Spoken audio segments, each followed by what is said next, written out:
El barco de transporte USS Wakefield cortaba las aguas del Atlántico Norte en la fría mañana del 15 de noviembre de 1943, llevando en sus bodegas una carga humana que estaba a punto de experimentar uno de los choques culturales más profundos de la Segunda Guerra Mundial. En los compartimentos inferiores, hacinados pero relativamente seguros, viajaban 2.847 prisioneros alemanes capturados en las campañas del norte de África e Italia, hombres que habían luchado por el Tercer Reich convencidos de que Estados Unidos era una nación débil, decadente e industrialmente inferior a la poderosa máquina de guerra alemana. En pocas horas, cuando el skyline de Nueva York apareciera en el horizonte, esa convicción se haría pedazos para siempre. El Obergefreiter Hans Weber, un veterano de 28 años del Afrika Korps que había luchado bajo Rommel en las arenas de El Alamein, se encontraba entre los prisioneros que se agolpaban en las pequeñas ventanillas del barco para obtener su primer vistazo de América. Weber había sido capturado después de que su unidad de tanques fuera rodeada durante la retirada alemana de Túnez, y durante los meses en campos de prisioneros británicos en el norte de África, había mantenido la firme creencia de que Alemania eventualmente ganaría la guerra gracias a su superioridad tecnológica e industrial. Habíamos escuchado durante años que los americanos eran blandos, recordaría Weber décadas después en sus memorias. Nos decían que eran un pueblo de comerciantes y granjeros que no sabían luchar, que sus fábricas producían automóviles baratos, pero que no podían competir con la ingeniería alemana. Incluso después de ser capturados, muchos de nosotros creíamos que esto era solo un revés temporal, que la superioridad alemana eventualmente prevalecería. Esta percepción no era accidental. Durante años, la máquina de propaganda de Joseph Goebbels había alimentado a la población alemana con una imagen cuidadosamente construida de Estados Unidos como una nación de inmigrantes desarraigados, sin cohesión nacional real, dominada por intereses judíos y capitalistas, e incapaz de sostener un esfuerzo de guerra serio contra la disciplinada y tecnológicamente avanzada alemana. Los soldados alemanes habían sido adoctrinados con la creencia de que, aunque Estados Unidos pudiera tener recursos naturales abundantes, carecía de la organización, la voluntad y la capacidad técnica necesarias para traducir esos recursos en poder militar efectivo. Cuando el Wakefield entró en el puerto de Nueva York esa mañana de noviembre, los prisioneros alemanes se encontraron cara a cara con una realidad que desafió inmediatamente todas sus concepciones previas. El skyline de Manhattan se alzaba ante ellos como una visión de otro mundo, con rascacielos que superaban en altura a cualquier cosa que hubieran visto en Europa. Pero más impactante que la arquitectura era la actividad industrial visible incluso desde el puerto. Grúas gigantescas moviendo carga las 24 horas del día, astilleros donde se podían ver docenas de barcos en diferentes etapas de construcción, y un nivel de actividad económica que parecía imposible para un país supuestamente en guerra. Lo primero que me impactó no fueron los edificios, aunque eran impresionantes, escribió Weber en una carta a su esposa que fue interceptada por la censura militar. Fue la cantidad de barcos. Había más barcos en el puerto de Nueva York de los que había visto en toda mi vida. Y todos parecían nuevos, como si los estuvieran construyendo más rápido de lo que podían usarlos.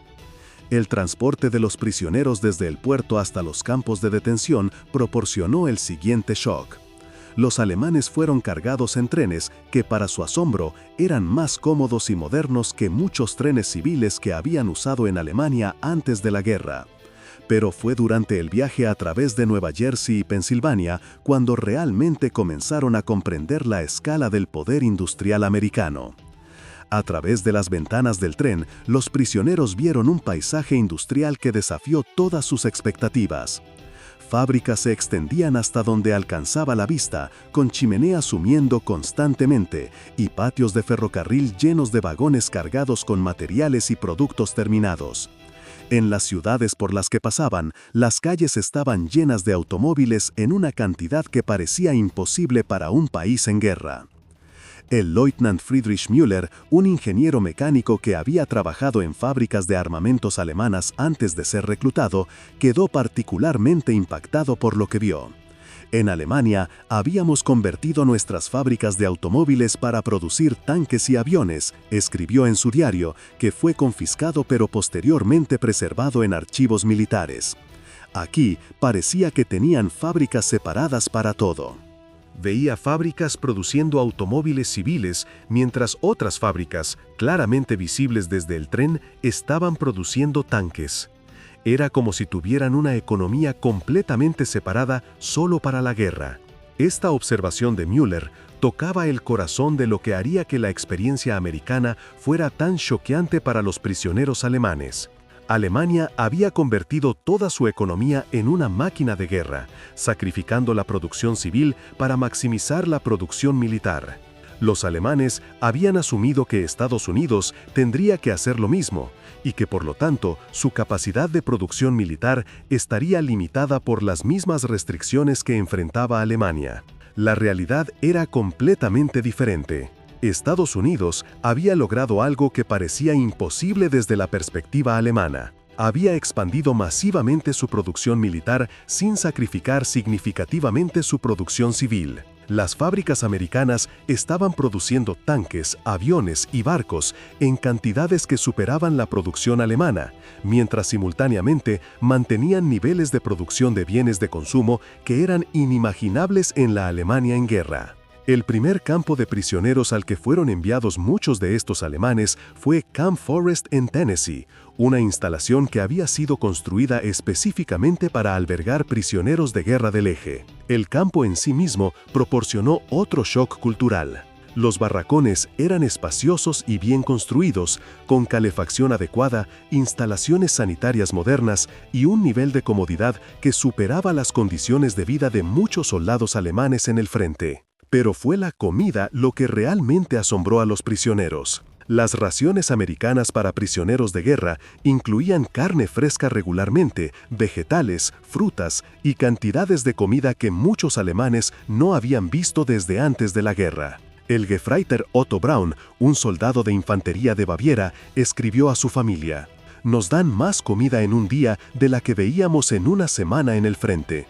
Y no es solo la cantidad, es la calidad. Carne fresca, pan blanco, incluso café real.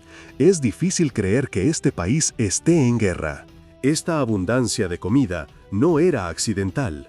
Estados Unidos había implementado deliberadamente una política de tratar a los prisioneros de guerra de acuerdo con los estándares de las convenciones de Ginebra, pero también había reconocido el valor propagandístico de demostrar la abundancia americana. Los planificadores militares americanos entendían que prisioneros bien tratados serían más cooperativos, pero también que la experiencia de la abundancia americana podría tener efectos psicológicos profundos en hombres que venían de una Europa devastada por la guerra. Los programas de trabajo establecidos para los prisioneros proporcionaron exposición aún más directa al poder industrial americano. Los prisioneros fueron asignados a trabajar en granjas, fábricas y proyectos de construcción a través de todo el país, siempre bajo supervisión, pero con suficiente libertad para observar y comprender la escala de la operación americana. Hans Weber fue asignado a trabajar en una fábrica de tractores en Illinois que había sido parcialmente convertida para producir componentes para tanques Sherman. Era increíble, recordaría más tarde. La fábrica era más grande que cualquier cosa que hubiera visto en Alemania y estaba funcionando las 24 horas del día. Pero lo que realmente me impactó era la eficiencia. Tenían líneas de ensamble que podían producir un tractor completo en menos tiempo del que nos tomaba a nosotros producir las partes individuales. La experiencia de Weber ilustraba una diferencia fundamental entre la producción industrial alemana y americana que se volvería evidente para muchos prisioneros. La industria alemana, aunque técnicamente sofisticada, dependía en gran medida de métodos artesanales y producción en pequeña escala. La industria americana había perfeccionado la producción en masa en formas que los alemanes apenas estaban comenzando a comprender. Friedrich Müller, el ingeniero mecánico, fue asignado a una planta de Ford en Michigan, donde pudo observar de primera mano los métodos de producción americanos. Habíamos oído hablar de la línea de ensamble de Ford, escribió, pero verla en operación era algo completamente diferente. No era solo la velocidad de producción, era la forma en que habían organizado todo el proceso. Cada trabajador sabía exactamente qué hacer, tenía las herramientas exactas que necesitaba y el flujo de materiales estaba planificado hasta el último detalle. Pero lo que más impactó a Müller no fue la eficiencia de la producción, sino la escala. En Alemania, una fábrica grande podría producir quizás 50 tanques por mes, observó. Aquí estaban produciendo cientos de tanques por semana, y esa era solo una fábrica. Comencé a entender por qué estábamos perdiendo la guerra. Las cartas de los prisioneros a sus familias, interceptadas y analizadas por la inteligencia militar americana, proporcionan una ventana única a la evolución de su comprensión sobre el poder americano. Las primeras cartas, escritas poco después de su llegada, expresaban asombro pero también incredulidad. Muchos prisioneros inicialmente asumieron que lo que estaban viendo era excepcional, que los americanos los estaban llevando deliberadamente a ver sus mejores instalaciones para impresionarlos. Pero a medida que pasaban los meses y los prisioneros eran trasladados a diferentes ubicaciones para diferentes trabajos, se hizo claro que lo que habían visto inicialmente no era excepcional, sino típico. El poder industrial americano no estaba concentrado en unas pocas instalaciones showcase, sino distribuido a través de todo el país en una escala que parecía imposible desde la perspectiva europea. El Hauptmann Klaus Richter, un oficial de artillería que había sido capturado en Italia, fue asignado a trabajar en un astillero en California, donde pudo observar la construcción de barcos Liberty. «Están construyendo un barco completo en menos de 2 semanas», escribió en una carta que fue interceptada. Un barco completo. En Alemania, construir un barco tomaba meses, a veces años. Aquí los están produciendo como si fueran automóviles. La observación de Richter tocaba otro aspecto del poder industrial americano que asombró a los prisioneros: la velocidad de producción.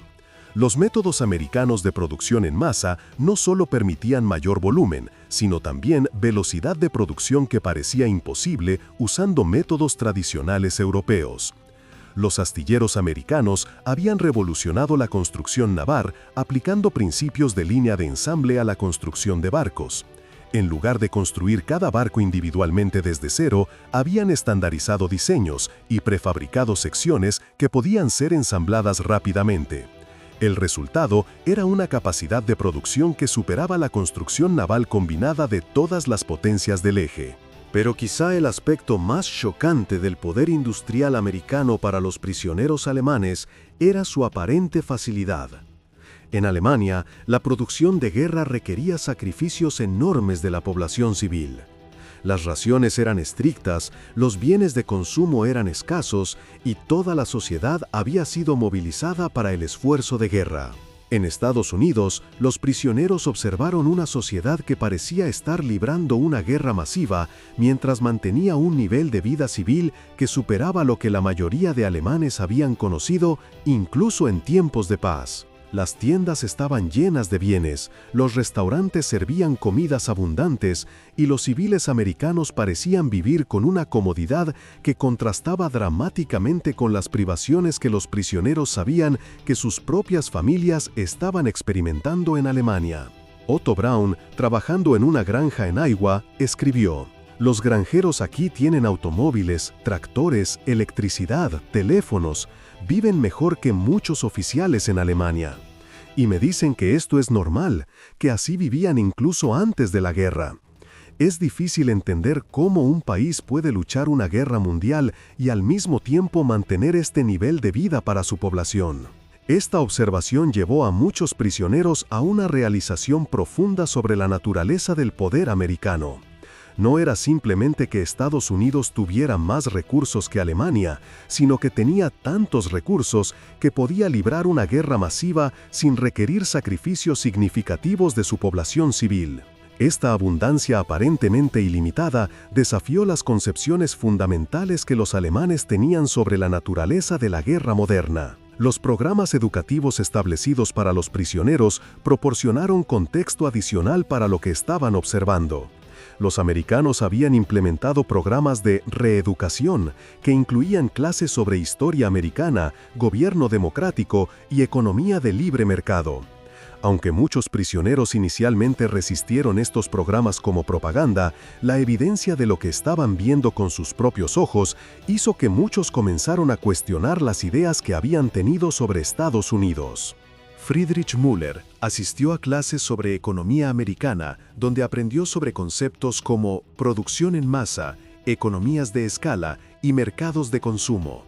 Comencé a entender que lo que estaba viendo no era solo el resultado de tener más recursos, escribió. Era el resultado de un sistema económico completamente diferente que podía organizar esos recursos de formas que nosotros nunca habíamos imaginado. Las visitas ocasionales a ciudades americanas como parte de programas de trabajo o actividades recreativas proporcionaron exposición adicional a la sociedad americana.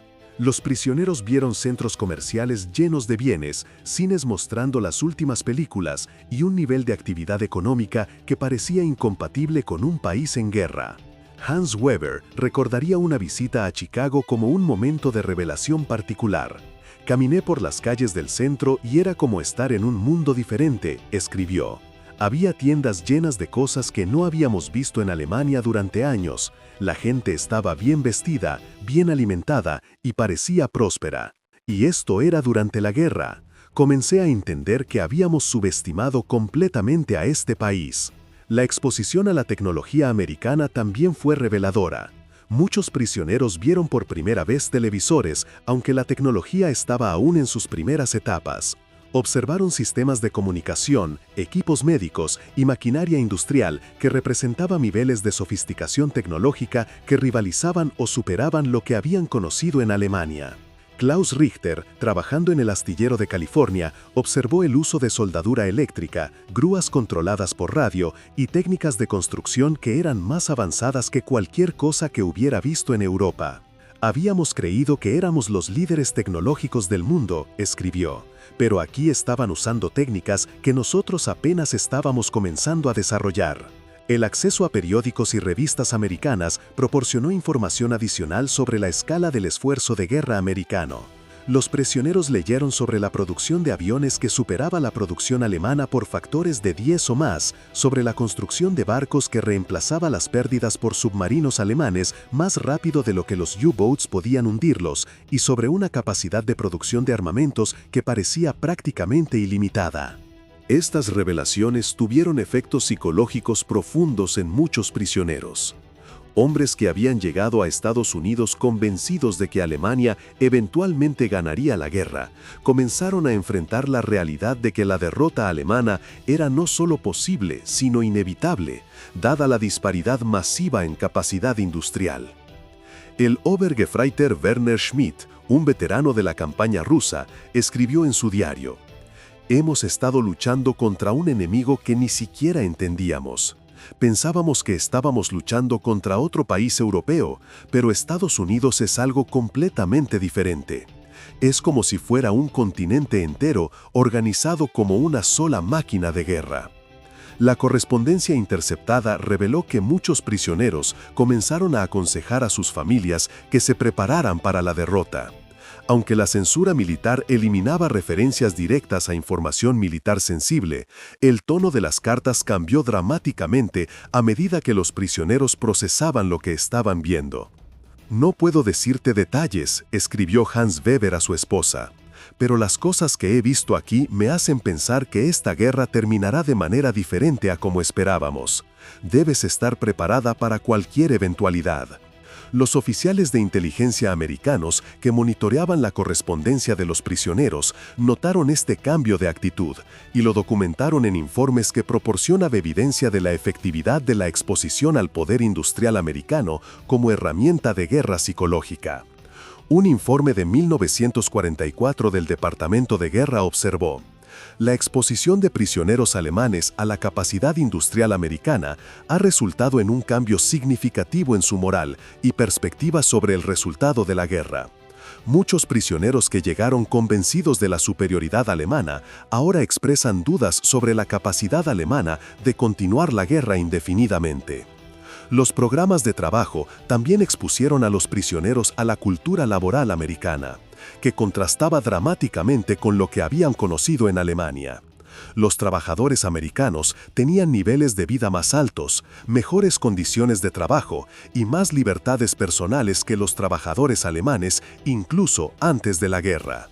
Friedrich Müller, trabajando en la planta de Ford, observó: los trabajadores aquí tienen automóviles propios, casas con electricidad y agua corriente, y parecen tener más libertad para expresar sus opiniones que nosotros teníamos incluso en tiempos de paz. Es un sistema completamente diferente. Esta observación llevó a muchos prisioneros a cuestionar no solo la propaganda que habían recibido sobre Estados Unidos, sino también las ideas fundamentales sobre las que se basaba el sistema nazi. Si Estados Unidos podía lograr niveles de producción y prosperidad superiores mientras mantenía libertades individuales, entonces quizás el autoritarismo alemán no era necesario para la eficiencia y el poder nacional. Los programas recreativos para prisioneros también proporcionaron exposición a la cultura americana. Los prisioneros vieron películas de Hollywood, escucharon música americana y participaron en deportes y actividades que les dieron una perspectiva más amplia sobre la sociedad americana. Muchos prisioneros quedaron impresionados por la diversidad de la sociedad americana y la forma en que personas de diferentes orígenes étnicos y nacionales parecían funcionar juntas efectivamente. Esto contrastaba con la propaganda nazi sobre la supuesta debilidad de las sociedades multiculturales. Otto Braun escribió: trabajo con hombres cuyos padres vinieron de Italia, Polonia, Irlanda y muchos otros países.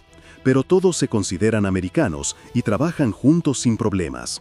Quizás la diversidad no es una debilidad como nos dijeron. A medida que la guerra progresaba y llegaban noticias de las derrotas alemanas en Europa, muchos prisioneros comenzaron a enfrentar la realidad de que tendrían que reconstruir sus vidas en una Alemania derrotada. La experiencia americana había proporcionado modelos alternativos de organización social y económica que muchos encontraron atractivos. Algunos prisioneros expresaron interés en permanecer en Estados Unidos después de la guerra, aunque esto no era generalmente permitido bajo los acuerdos internacionales. Otros comenzaron a planear cómo podrían aplicar lo que habían aprendido sobre métodos americanos a la reconstrucción de Alemania. Klaus Richter escribió: he aprendido cosas aquí que podrían ser útiles para reconstruir Alemania después de la guerra. Los métodos americanos de producción, organización y gestión podrían ayudar a crear una Alemania mejor y más próspera. Los efectos a largo plazo de la experiencia de los prisioneros alemanes en Estados Unidos se extendieron mucho más allá de la guerra. Muchos de estos hombres se convirtieron en líderes en la reconstrucción de Alemania Occidental, llevando consigo conocimientos y perspectivas que habían adquirido durante su cautiverio. La exposición a los métodos de producción americanos influyó en el desarrollo de la industria alemana de posguerra. Muchas de las técnicas de producción en masa y gestión que los prisioneros habían observado en Estados Unidos fueron posteriormente implementadas en fábricas alemanas, contribuyendo al milagro económico alemán de los años 1950 y 1960. Friedrich Müller se convirtió en un ingeniero industrial prominente en Alemania Occidental y fue instrumental en la modernización de la industria automotriz alemana. Sus memorias, publicadas en los años 1970, incluían capítulos detallados sobre lo que había aprendido observando los métodos de producción americanos durante su cautiverio. Mi tiempo como prisionero en Estados Unidos fue, paradójicamente, una de las experiencias educativas más valiosas de mi vida, escribió Müller. Me enseñó que había formas de organizar la producción y la sociedad que eran más efectivas que todo lo que habíamos conocido en Alemania. Hans Weber se convirtió en un defensor de las relaciones germano-americanas y trabajó para establecer intercambios educativos y comerciales entre los dos países. Su experiencia como prisionero le había dado una perspectiva única sobre las fortalezas de la sociedad americana que quería compartir con otros alemanes. Estados Unidos no ganó la guerra solo porque tenía más recursos, argumentaba Weber en conferencias de posguerra. Ganó porque tenía un sistema que podía organizar esos recursos más efectivamente que cualquier cosa que hubiéramos imaginado. Esa es una lección que Alemania necesita aprender. La documentación de la experiencia de los prisioneros alemanes en Estados Unidos también proporcionó información valiosa para los planificadores americanos sobre la efectividad de diferentes enfoques para la guerra psicológica y la reeducación. Los programas desarrollados para prisioneros alemanes informaron posteriormente las políticas de ocupación en Alemania y otros países. Un estudio de posguerra del Departamento de Guerra concluyó: la exposición de prisioneros alemanes al poder industrial y la prosperidad americana fue más efectiva para cambiar actitudes que cualquier programa formal de propaganda. La evidencia visual y experiencial del éxito americano proporcionó argumentos más convincentes que cualquier discurso o literatura. Esta conclusión influyó en el desarrollo de programas de intercambio cultural y educativo durante la Guerra Fría, cuando Estados Unidos buscó promover sus valores y sistema a través de la exposición directa en lugar de solo propaganda formal. La historia de los prisioneros alemanes en Estados Unidos también ilustra la importancia de la percepción en la guerra moderna. La subestimación alemana del poder americano no fue solo un error de inteligencia militar, sino el resultado de concepciones fundamentalmente erróneas sobre la naturaleza de la sociedad y economía americanas. Estas concepciones erróneas fueron fomentadas por la propaganda nazi, pero también reflejaron limitaciones más profundas en la comprensión europea de las posibilidades de organización social y económica en el Nuevo Mundo. La experiencia de los prisioneros demostró que estas limitaciones conceptuales podían tener consecuencias estratégicas enormes. Hoy, más de 80 años después, la historia de estos prisioneros alemanes sirve como recordatorio del poder de la experiencia directa para cambiar perspectivas y la importancia de comprender realmente a los adversarios y aliados en lugar de depender de estereotipos y propaganda. Los testimonios de estos hombres, preservados en archivos militares, memorias personales y correspondencia familiar, proporcionan una ventana única a uno de los encuentros culturales más significativos de la Segunda Guerra Mundial. El momento cuando soldados alemanes, criados con ideas de superioridad nacional y tecnológica, se enfrentaron cara a cara con una realidad que desafió todo lo que creían saber sobre el mundo.